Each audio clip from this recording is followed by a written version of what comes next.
दोस्तों नमस्कार, मैं शालिनी आपका स्वागत करती हूँ आइडियल इंस्टीट्यूट में।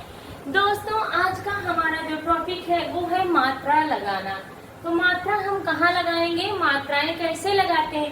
तो जो हमारे छंद होते हैं, इन छंदों के कुछ भागों में कुछ ऐसे चरण दिए रहते हैं, उनमें मात्राएं लगाया जाता है। उनपे ये देखा जाता है कि ये कौन से छंद है। जैसे चौपाई में मात्रा लगाना, दोहा में मात्रा लगाना, सोरठा में मात्रा लगाना, रोला में मात्रा लगाना, गीतिका में मात्रा लगाना, हर गीतिका में मात्रा लगाना। इस तरीके के जो हमारे काव्य के बीच में छंद आते हैं, उन छंदों पे हम मात्राएं कैसे लगाते हैं। तो आज इस छोटे से वीडियो के माध्यम से हम ये जानेंगे कि दोहा, सोरठा, रोला, उलाला, बरवे में सब चीजों पे, सारे छंदों में हम मात्राएं किस तरीके से लगाते हैं।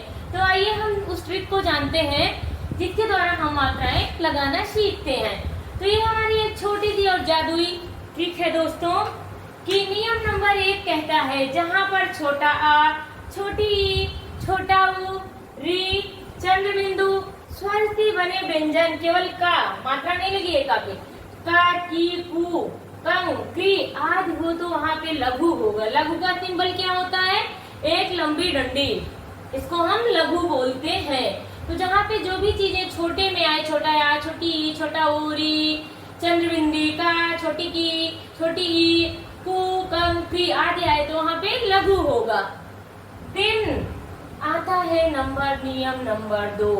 नियम नंबर 2 क्या कहता है? जहाँ पर बड़ा आ, बड़ी ई, बड़ा उ, ए, ओ, औ, अंग, आ, स्वर से बने का, स्वर से बने व्यंजन का, की, कु, कंग, काह आता है वहाँ गुरु होता है। जैसे स्वर से बड़े व्यंजन का बड़ी मात्रा लग गई है, की, बड़ा की मात्रा लग गई, कु, कंग, चंद्र बिंदी पे लघु लगेगा। अगर अनुस्वार लगा है तो वहाँ पे आपका, ये अनुस्वार इसको बोलते हैं, वहाँ पे आपका गुरु हो जाता है। तो ये नियम नंबर 1 और नियम नंबर 2 आप लोग अपनी कॉपी में लिख लीजिए, 2-3 बार पढ़ लीजिए, इसको बहुत अच्छे से समझ कर और याद कर लीजिए। देन सबसे इम्पोर्टेंट तीसरा नियम है, उस पे आप लोग ज्यादा गलतियां करते हैं। इस नियम को ज्यादा ध्यान से देखिएगा। यदि आधा अक्षर पहले है तो, यदि किसी भी शब्द का आधा अक्षर पहले है तो वहाँ कोई मात्रा नहीं लगाते हैं। मान लीजिए कोई अक्षर आधा पहले आ गया, जैसे न्याय, व्यंजन, व्यस, व्यवसाय, इस तरीके से कोई पहला अक्षर आधा आता है तो उसपे कोई मात्रा नहीं लगाते हैं। देन क्या होता है?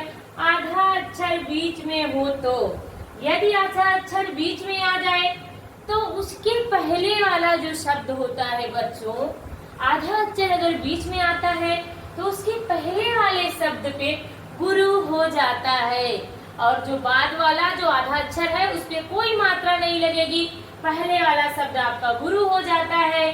यदि गुरु है तो कुछ नहीं होगा, अगर वो पहले से ही गुरु है तो वो गुरु ही रहेगा, तो उसमें क्या परिवर्तन होगा।